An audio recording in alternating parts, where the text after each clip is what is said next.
Bismillahirrahmanirrahim. Assalamualaikum warahmatullahi wabarakatuh.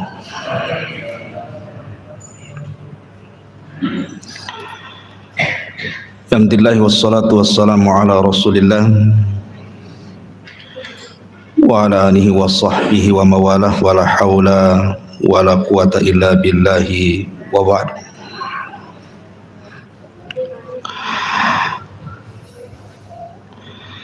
Baik, kita lanjutkan kajian kita, masih membahas tafsir dari surah Al-Baqarah, dan kita masuk pada ayat ke-65. A'udzubillahi minasyaitonirrajim. Bismillahirrahmanirrahim. Wa laqad alimtumul ladzina tadaw minkum fis sabti faqulna lakum kunu qiradatan khasi'in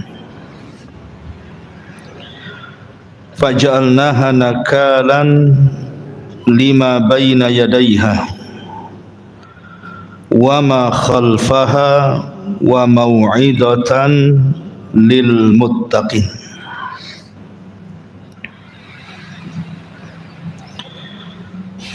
Dan sungguh kamu telah mengetahui orang-orang yang melakukan pelanggaran di antara kamu pada hari Sabtu. Lalu kami katakan kepada mereka, jadilah kalian kera-kera yang dihinakan. Maka kami jadikan yang demikian itu peringatan bagi orang-orang pada masa terjadinya peristiwa itu, dan bagi mereka yang akan datang, dan tentunya peringatan bagi hamba-hamba Allah yang bertakwa. Surah Al-Baqarah ayat 65 sampai 66 ini berkisah tentang satu kisah yang menarik dan sering saya kisahkan, tentang kisah Ashab As-Sabti, kisah orang-orang yang melanggar dari kalangan Yahudi di hari Sabtu. Bagaimana kisahnya? Dan siapa yang melanggar di hari Sabtu ini? Apa pelanggarannya? Kenapa pula mereka sampai dikutuk menjadi kera? Apa penyebabnya? Dan apa pelajaran yang kita petik dari peristiwa Ashabus Sabti ini? Ma'asyiral muslimin yang dimuliakan Allah Subhanahu wa taala, ayat ini dicantumkan di dalam Al-Qur'anul Karim di beberapa surat dalam Al-Qur'an. Salah satunya surah Al-Baqarah, dan yang paling lengkap dalam surah Al-A'raf 163. Situ dijelaskan secara gamblang tentang pelanggaran orang-orang yang melanggar di hari Sabtu ini. Taib. Ashabus Sabti ini adalah sekelompok manusia yang tinggal di tepian lautan. Ada yang mengatakan mereka berada di Ailah. Ailah itu dekat Laut Kolzam, di dekat Laut Mati. Bahrul Ahmar, Laut Merah, tempat ditenggelamkannya Fir'aun. Ada juga yang mengatakan mereka adalah sekelompok orang yang berada di Tabariyah. Ada juga yang mengatakan mereka sekelompok orang di Madian, antara Aila dan Tur. Ada juga yang mengatakan mereka orang-orang yang tinggal di tepian lautan di negeri Syam. Wallahu alam. Tidak jelas karena Al-Quran sendiri tidak menyebutkan tempatnya. Ini kan perkiraan ahli tafsir. Adapun yang dimaksud orang-orang di sini adalah mereka orang-orang Yahudi. Orang-orang Yahudi yang hidup di tepian pantai. Mungkin kalau di Batam ini kayak di Tanjung Riau gitu ya, atau kayak di Tanjung Uncang gitu ya. Pokoknya yang di dekat-dekat pantai lah ya. Jadi ada sekelompok Yahudi di situ. Mereka bermukim yang keseharian mereka mencari ikan. Pada masa siapa peristiwa ini berlangsung? Kita tahu bahwa mereka adalah Yahudi Bani Israel, artinya masih pengikut Nabi Musa alaihi salam. Sebagian para ulama mengatakan seperti Al-Imam At-Tabari bahwa peristiwa ini terjadi di zaman Nabi Dawud alaihi salam. Peristiwa ini terjadi di zaman Nabi Dawud alaihi salam. Jadi orang-orang Yahudi, kita tahu bahwa hari sakral mereka itu adalah hari Sabtu. Orang-orang Ibriyah ataupun dalam bahasa Ibriyah, Sabtu ini dari kalimat Syabat.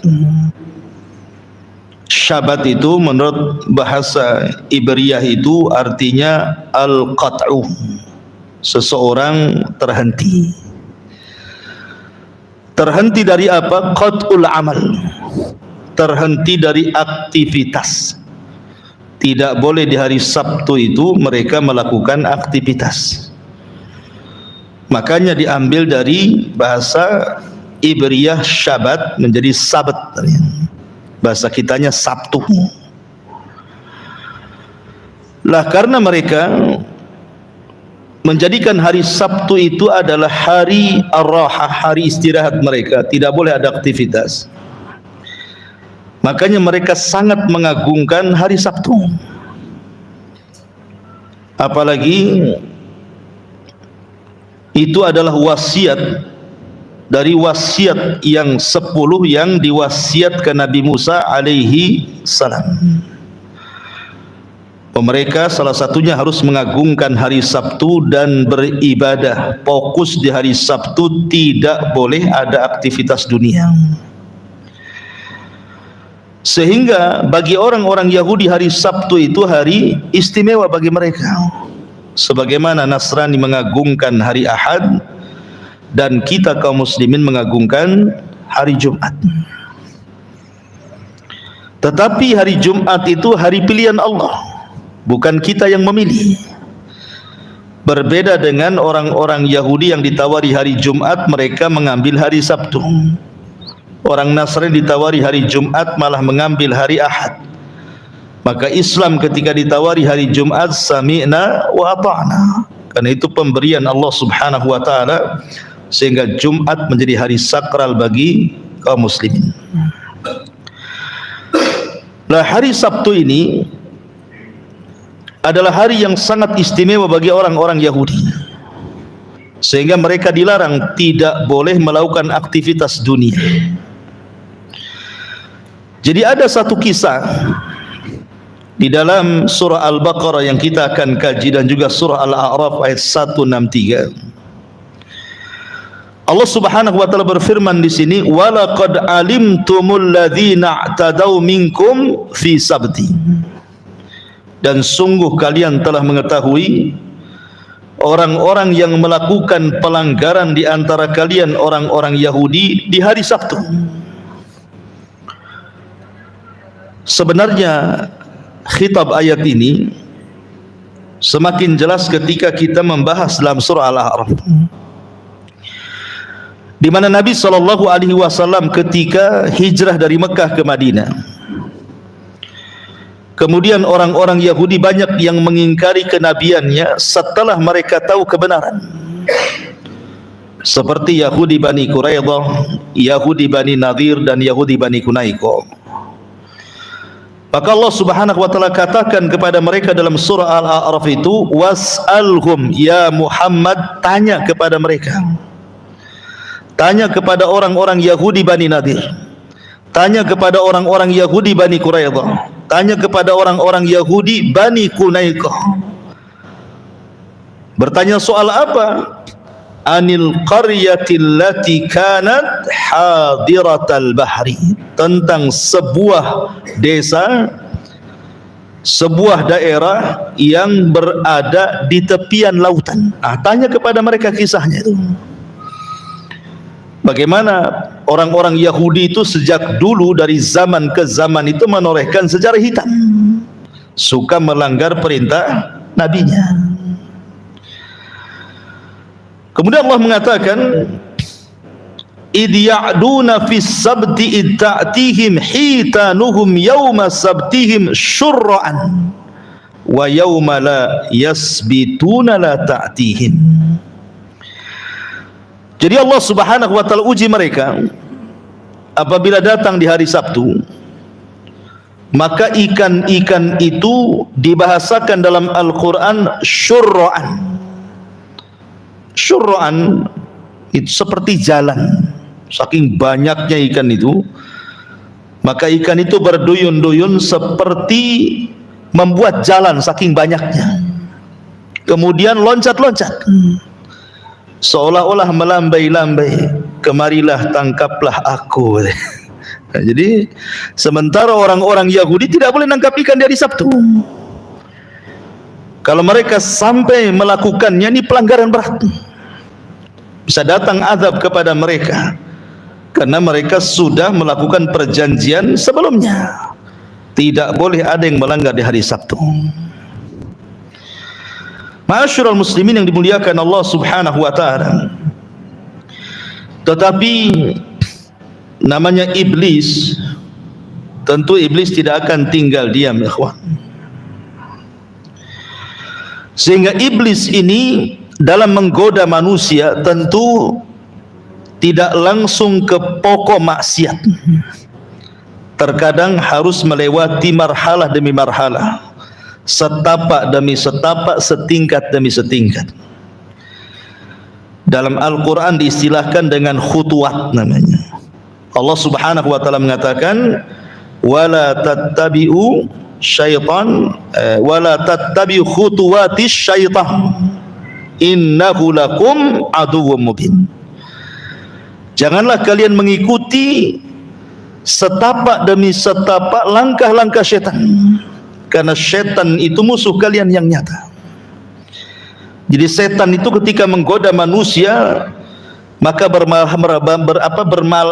bertingkat-tingkat. Contohnya umpamanya, ketika tidak bisa digoda untuk melakukan kesyirikan, maka orang digoda untuk melakukan bid'ah. Ketika tidak bisa, maka digoda untuk melakukan dosa besar. Ketika tidak bisa, maka digoda untuk melakukan dosa kecil. Ketika tidak bisa, maka dilakukan sesuatu yang tidak ada manfaat bagi hidupnya, walaupun tidak berdosa, karena itu bisa melalaikan ibadah. Seperti itulah syaitan menggoda Bani Adam. Maka kemudian iblis mewahyukan kepada sebagian mereka, sebagian Yahudi yang hidup di tepian lautan itu, dan mengatakan, innama nuhitum an akhdiha yaumas sabti. Kan yang dilarang itu mengambil ikan di hari Sabtu. Fattakhadhu al-hayyah. Kemudian hendaklah kalian jangan mengambil ikan dari Sabtu, tetapi pasanglah ikatan atau pasanglah jaring di hari Jumat, supaya ikan-ikan di hari Sabtu masuk, kemudian ambillah di hari Ahad. Artinya mereka tidak mengambil secara langsung ikan di hari Sabtu. Mungkin kalau bahasa kita antum tahu bubu ya. Apa bubu ya? Yang untuk nangkap ikan itu yang besar, kecil ngerucut gitu ya. Kalau ikan masuk itu tidak bisa keluar. Ya. Apa bahasanya? Bubu. Ya memang bubu. Apa lagi? Iya. Iya. Ya, semacam itulah ya. Jadi diletakkan di hari Jumat itu mereka sudah meletakkan tuh. Jadi ketika ikan masuk kan nggak bisa keluar. Lah ikan-ikan di hari Sabtu itu masuk ke bubu itu, kemudian ngambil di hari Ahad. Jadi kan mereka tidak mengambil langsung dari Sabtu. Itulah mereka membuat khilah. Makanya kenapa Nabi SAW mengatakan la tartakibu martakabal yahud fatastahillu maharimallah bi adna khiyari. Kata Nabi SAW, janganlah kalian melakukan hal-hal yang pernah dilakukan orang-orang Yahudi, sehingga mereka pun kemudian berusaha untuk melanggar keharaman Allah dengan cara membuat khiyal, membuat makar. Jadi mereka hendak menipu Allah dan orang-orang yang beriman dengan makar mereka. Mereka hendak membuat makar dengan meletakkan bubu di hari Jumat, untuk ikan di hari Sabtu diangkatnya hari Ahad. Begitulah mereka hendak menipu Allah dan Rasulnya. Ma'asyiral muslimin yang dimuliakan Allah Subhanahu wa taala. Setelah kemudian syaitan berhasil memberikan was-was kepada sebagian mereka, akhirnya kemudian salah seorang di antara mereka ada yang mencoba melanggar di hari Sabtu. Kemudian mereka sudah mendekati sore hari Jumat, ketika sebelum terbenam matahari, mereka pun meletakkan jala untuk ikan di malam Sabtu. Kemudian setelah Sabtu sorenya, setelah terbenam matahari, maka orang ini kemudian mengambil bubunya, kemudian dapat ikan banyak. Kemudian di malam Ahad pun orang ini kemudian berpesta dengan cara membakar ikan itu. Ketika ikan itu dibakar, asapnya kemana-mana, datanglah orang-orang. Kemudian mengatakan, kau dapat ikan dari mana? Bukankah kemarin hari Sabtu tidak boleh nangkap ikan, kau dapat ikan pula kan itu? Dari mana ini ikannya ini?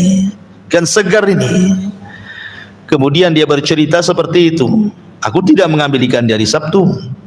Aku hanya taruh di hari Jumat, panennya hari Ahad. Akhirnya kemudian kawannya mulai tertarik, kemudian ikut satu persatu. Ketika ikut satu persatu itulah makin banyak, akhirnya kemudian jumlah mereka yang melanggar itu, yang melanggar ikan di hari Sabtu itu sampai 70.000. Anda bisa bayangkan, sampai 70.000 orang-orang yang terlibat dalam penangkapan ikan di hari Sabtu itu kan bukan sedikit jumlah itu. Sementara orang yang diam, yang tidak mau mengingkari penangkapan ikan di hari Sabtu itu, ada yang makan cuma 12.000. Kemudian yang berusaha untuk ingkar kemungkaran, mengingkari kemungkaran ada sekitar 12.000. 70.000 yang bermaksiat, 12.000 yang melarang gitu ya. Kemudian sekitar 7.000 orang yang membiarkan. Wallahu a'lam. Tapi jumlah ini kan dari kalangan ahli tafsir, tidak ada dalilnya. Ini kan cerita Israiliyat, kadang-kadang dicantumkan di sini hanya untuk menghiasi kisah saja. Ya. Ma'asyiral muslimin yang dimuliakan Allah Azza wa Jalla. Pertanyaannya, kenapa kemudian di hari Senin, Ahad, Senin, Selasa, Rabu, Kamis, Jumat, ikan itu hilang di lautan? Jadi mereka itu nyari ikan susah. Bukan tidak dapat ikan, agak sulit ikannya. Tetapi ketika kemudian di hari Sabtu muncul pula ikan itu. Bahkan Allah membahasakan dengan syurra'an. Syurra'an itu seperti membuat jalan, saking banyaknya gitu ya. Jadi kalau ikan datang dengan koloninya itu, dengan rombongannya, dengan gengnya itu kayak jalan gitu ya, nampak dari tepian itu. Boleh jadi kenapa ikan itu muncul di hari Sabtu dan tidak muncul di hari yang lain? Boleh jadi insting ikan itu karena di hari Sabtu tidak ada yang mengejarnya gitu ya, tidak ada nelayan yang turun. Makanya secara insting ikan tidak membahayakan bagi mereka. Mereka muncul di hari ketika tidak ada orang yang nelayan. Atau memang Allah Subhanahu wa taala menjadikan ikan muncul di hari Sabtu itu dalam rangka ikhtibar, dalam rangka ujian. Allah sedang menguji keimanan dan kesabaran Bani Israel. Orang-orang Yahudi diuji nih. Di depan mereka dunia, apa mereka mau sabar dan tetap menghargai hari Sabtu ataukah mereka tidak sabar? Akhirnya kemudian setelah beberapa orang yang tadi menangkap ikan, membakarnya, kemudian diikuti 1, 2, akhirnya kemudian tangkapan mereka makin banyak, akhirnya kemudian ekonomi mereka meningkat. Lambat laun satu persatu mereka kemudian ikut terlibat melanggar di hari Sabtu. Ketika mereka melakukan khilah seperti itu, maksudnya melakukan penipuan kepada Allah dan orang yang beriman seperti itu, tidak ada azab. Tidak ada azab sama sekali. Tidak tampak tanda-tanda mereka diazab. Akhirnya sebagian mereka memberanikan diri untuk langsung mengambil ikan dari Sabtu. Sudah enggak masang-masang jaring hari Jumat, untuk ikan hari Sabtu diangkatnya di Ahad lagi, tidak, langsung nyemplung dari Sabtu. Ya, sudah main tanggung gitu ya bahasanya. Ngapain kita pasang-pasang jaring di hari Jumat, langsung aja di Sabtu katanya. Lah ketika kemudian betul-betul mereka nyemplung dari Sabtu dan jumlah mereka semakin hari semakin banyak, apalagi sebagian mereka menikmati hasilnya, kemudian pasar-pasar pun ramai, ekonomi mereka juga meningkat, sampai jumlah mereka makin banyak sampai 70% Yahudi yang ada di tepian itu terjerumus kepada maksiat, mengambil ikan di hari sakral, hari Sabtu. Dari sini manusia mulai terbagi menjadi 3. Manusia terbagi menjadi 3. Yang pertama, yang 70.000 itu memang mereka bermaksiat kepada Allah. Mereka mengambil ikan betul-betul di hari Sabtu. Dan mereka adalah kaum yang akan diazab oleh Allah Subhanahu wa taala. Karena mereka sudah melanggar perjanjian di mana mereka tidak boleh mengambil sedikit pun ikan di hari Sabtu.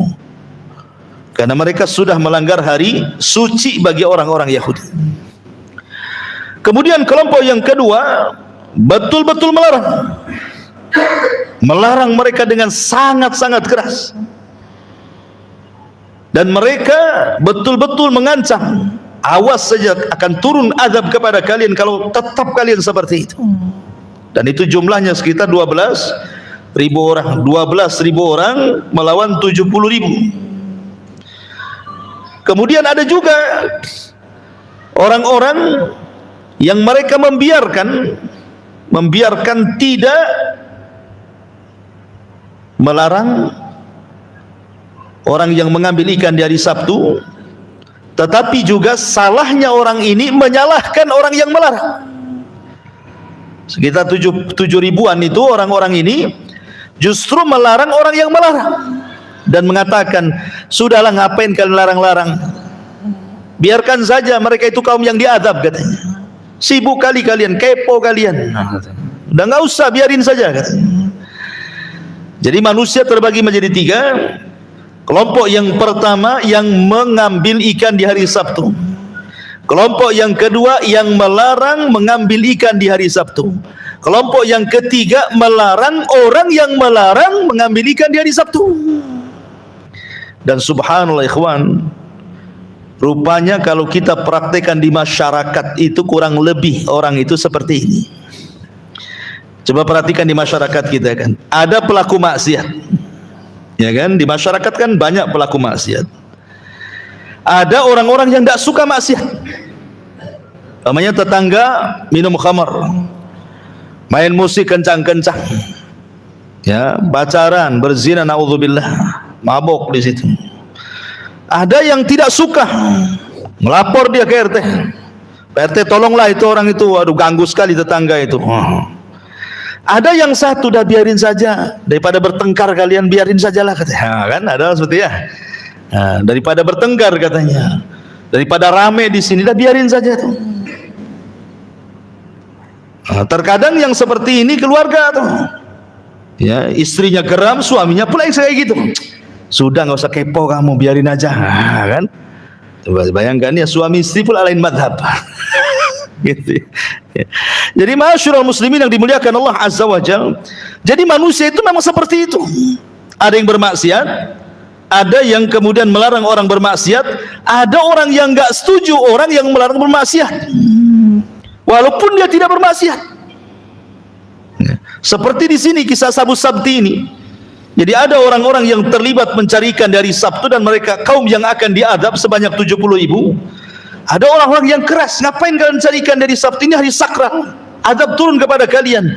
Satu kelompok pula melarang kepada orang yang bilang, biarin, tidak usah dilarang, kepo kali kalian, nanti mereka akan diadab sendiri. Walaupun tidak maksiat, tapi dia tidak mengingkari kemaksiatan. Ma'asyiral muslimin yang dimuliakan Allah Azza wa Jalla, ketika seperti itu, maka orang-orang yang berpegang teguh dengan syariat nabinya, kepada wasiat-wasiat para nabinya, akhirnya kemudian menyingkir, tidak mau bergaul dengan ahli maksiat. Harusnya seperti itu. Dengan cara apa? Memisahkan diri dari mereka, buat kampung sendiri. Jadi yang 12.000 ini yang tidak setuju dengan orang-orang yang menangkap ikan dari Sabtu itu, mereka keluar dari desa itu, kemudian membuat kampung di sampingnya, kemudian dipagar tembok, gak mau dijadikan satu atap dengan para pelaku maksiat. Harusnya kita seperti itu. Kita harus hijrah kalau kita tidak bisa mengingkari sebuah kemungkaran di sebuah tempat, dan kita takut terfitnah di tempat itu, hijrah saja. Negeri Allah ini luas kok, kenapa harus dipertahankan di situ? Kalau di sebuah, antum tinggal di sebuah perumahan, rusak tempatnya gitu ya, banyak penyelisihan sunnah Nabi SAW, dan antum tidak bisa mengingkari. Lambat laun pula antum tertarik, takut terkena fitnah, pindahlah, jual rumah, cari perumahan yang lain.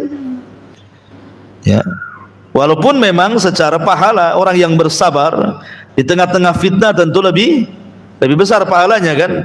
Tetapi istiqomah itu berharga, dan istiqomah itu hanya bisa dilakukan di lingkungan yang sama-sama sudah baik, ya kan?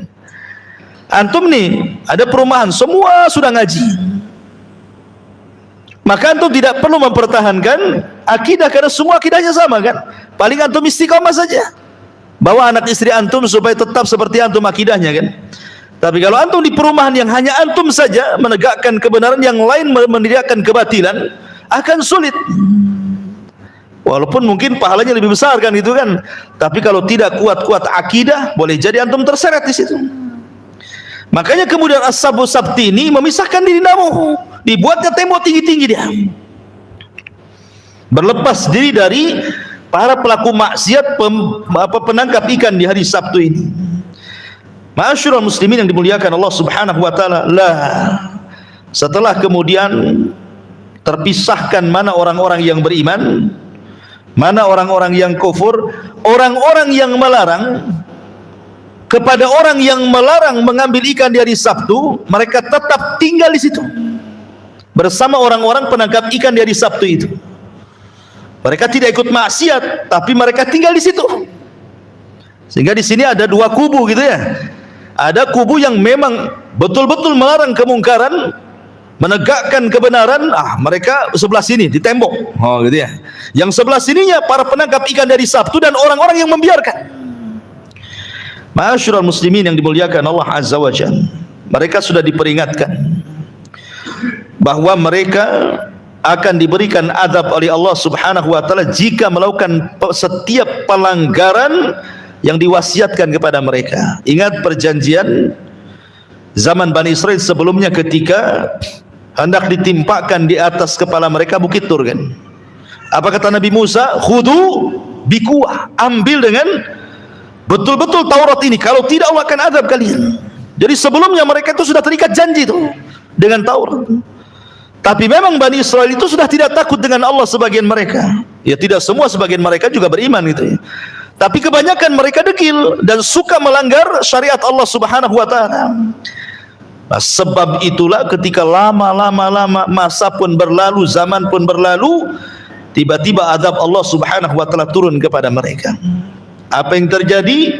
Allah Subhanahu wa taala berfirman, "Walaqad alimtumul ladzina i'tadaw minkum fi sabti faqulna lahum kunu qiradatan khasiin." Dan sungguh kalian sudah tahu orang-orang yang melanggar di antara kalian pada hari Sabtu, maka kami katakan kepada mereka, jadilah kalian qiradatan khasiin, kera-kera yang dihinakan, monyet-monyet yang dihinakan. Apa ya bahasa lainnya? Sejauhnya apa monyet? Beruk kalau bahasa Sundanya. Beruk-beruk gitu. Jadi mereka kemudian dihinakan. Ada yang mengatakan bahwa mereka dibentuk dalam dua binatang. Satu dijadikan kera dan satu dijadikan babi. Jadi mereka ada yang dijadikan kera, ada yang dijadikan babi. Ada yang mengatakan yang tua-tuanya dijadikan babi, yang muda-mudanya dijadikan kera gitu ya, atau terbalik gitu ya. Ada yang mengatakan bahwa yang mengambil ikan di hari Sabtu itu, maka mereka dikutuk menjadi kera. Dan orang-orang yang melarang kepada orang yang melarang mengambil ikan dari Sabtu dijadikan babi. Jadi dua-duanya diazab. Makanya kenapa Allah Subhanahu wa taala berfirman dalam surah Al-Anfal, wala tahsabanna alladzina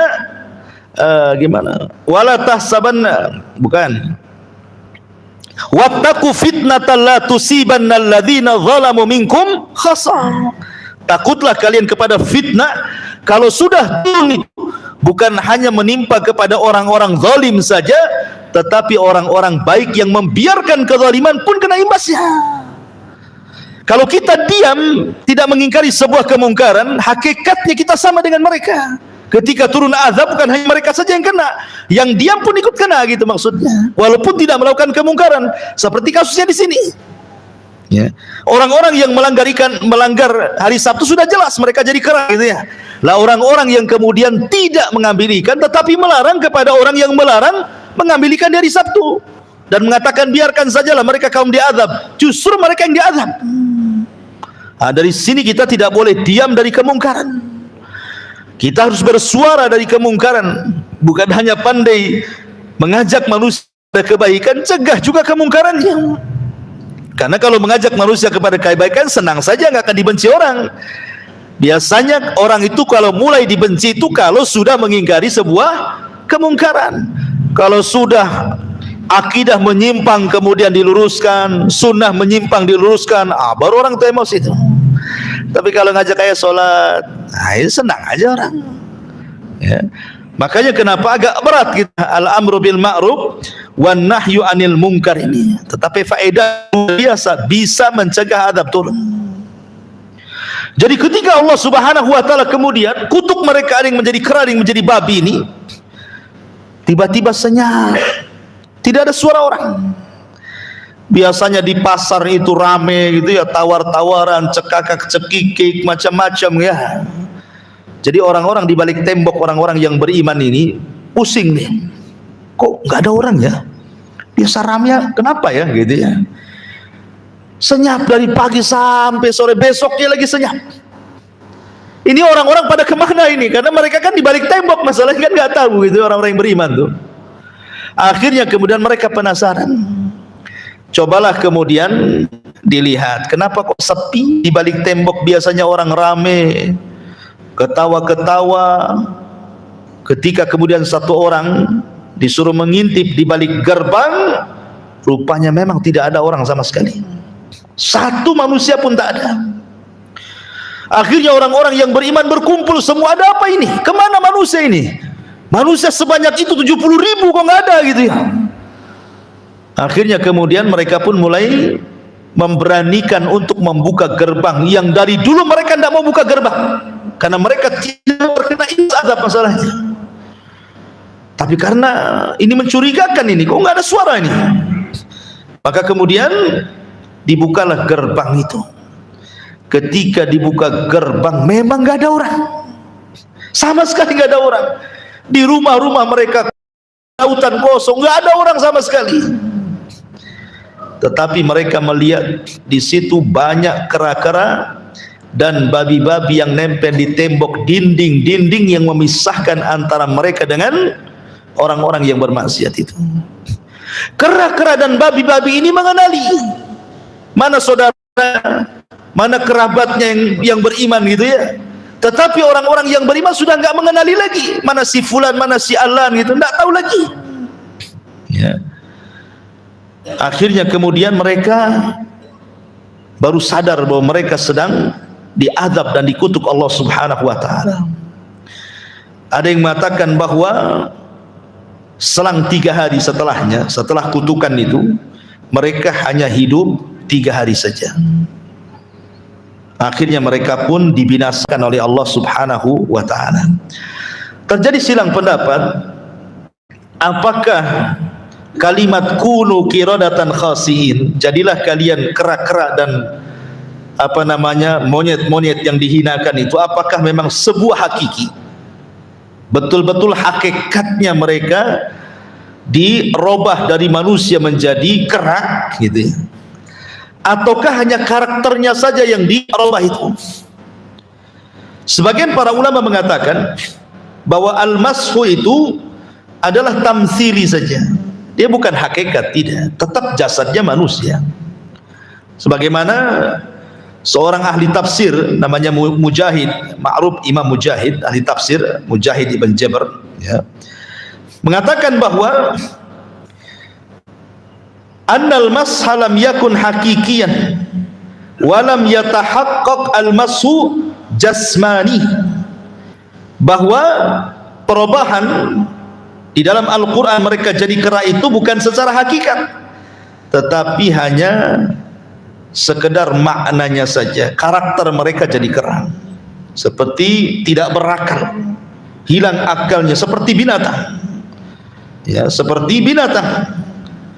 Tetapi yang dirubah itu artinya hatinya, bukan badannya. Hati mereka seperti kera gitu dan seperti babi. Tetapi pendapat yang kuat wallahu alam bahwa mereka itu betul-betul seperti pendapat Abdullah ibn Abbas radhiyallahu anhuma dan juga ahli tafsir yang lainnya, bahwa sebagian ahli tafsir mengatakan mereka dirubah secara hakiki, betul-betul dirubah menjadi kera yang dihinakan, betul-betul dirubah menjadi kera.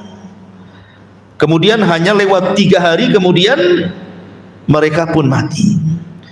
Dari sini juga kemudian bantahan kepada orang-orang yang mengatakan apakah kera-kera di zaman sekarang ya, monyet-monyet di zaman sekarang yang antum dapati di hutan-hutan Barelang sana gitu ya, atau di Batam Center itu di Nagoya itu mana itu, Bukit Senyum kan banyak tuh ya, atau di sini mana nih yang ada monyet ini ya, di kebun binatang itu jelas ya. Apakah kera-kera itu adalah turunan kera-kera Bani Israel?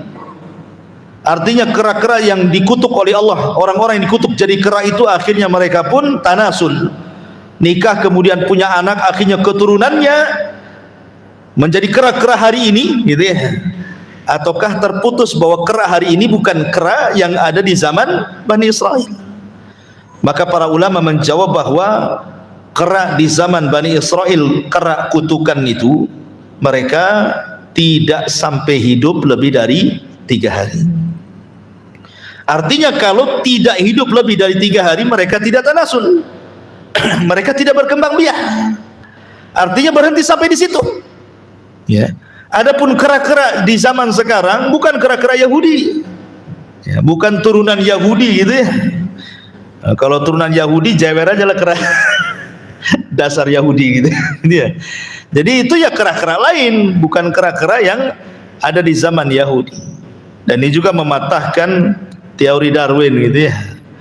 Ma'asyiral muslimin yang dimuliakan Allah Azza wa Jalla, lah setelah kemudian 3 hari mereka binasa, maka Allah Subhanahu wa taala katakan faja'alnaha nakalan lima baina yadaiha wa ma khalfaha wa mau'izatan lil muttaqin. Maka kami jadikan peristiwa itu sebuah pelajaran besar bagi umat di zamannya, di zaman peristiwa itu berlaku atau zaman setelahnya seperti kita hari ini.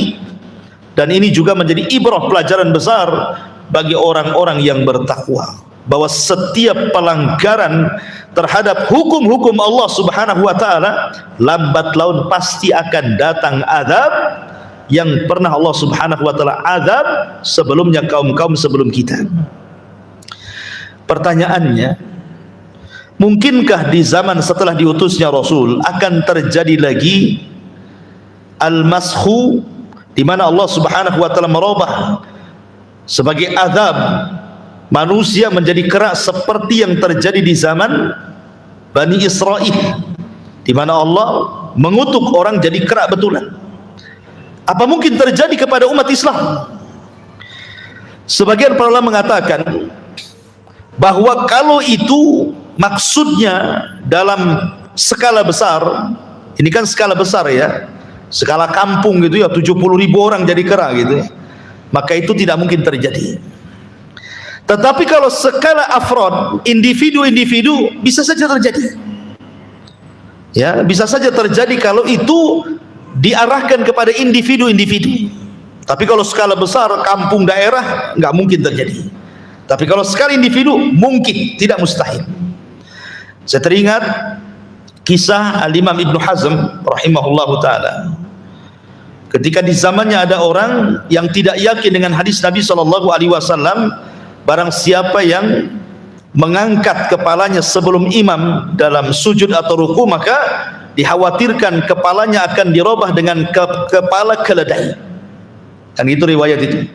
Orang ini mau coba-coba hadis itu, nggak mungkin. Masa kepala saya dirubah jadi kepala kedelai keledai gitu ya. Kedelai kecil lah. Kemudian betul-betul dia lakukan tuh. Ketika dia sholat bersama imam, dia ingin membuktikan hadis ini. Imam belum angkat dari ruku, dia sudah angkat dari ruku. Selesai sholat, kepalanya jadi keledai. Itu terjadi di zaman Al-Imam Ibnu Hazm ya. Dan yang menceritakan Imam Ibnu Hazm dalam kitabnya seperti itu. Artinya bahwa kalau perubahan itu bisa saja terjadi. Bahkan ada juga yang dirubah jadi kera gitu ya. Ketika saya salah satu lupa kisahnya, menjelaskan tentang apa, salah satu masyayikh di YouTube itu tentang mungkinkah orang dirubah menjadi kera bagi umat Islam, kemudian mencontohkan mungkin, tetapi hanya skala pribadi-pribadi, bukan kelompok-kelompok seperti yang terjadi di zaman Bani Israel. Intinya bahwa di sini ada pelajaran besar bagi kita yang mendengar kisah ini, kan namanya kisah ikhwan, bukan hanya didengar menjadi dongeng saja, tidak, tetapi ada ibrah dan pelajaran. Kisah dalam Quran itu tidak ada yang sia-sia, tidak ada, semua ada manfaatnya. Dan bukan hanya dongeng tidur saja, bukan hanya enak didengar, diceritakan begitu kan, tetapi kisah tentang Ashabus Sabti yang paling besar, bahwa jangan coba-coba membuat makar, jangan coba-coba membuat makar dengan Allah. Seperti apa contohnya?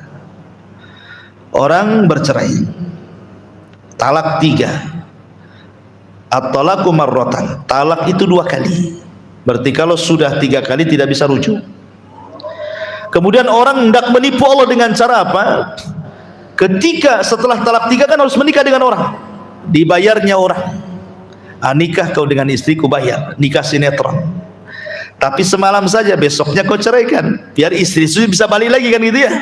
Ini namanya khilah, tidak bisa, tidak boleh ya, tidak boleh khilah seperti ini.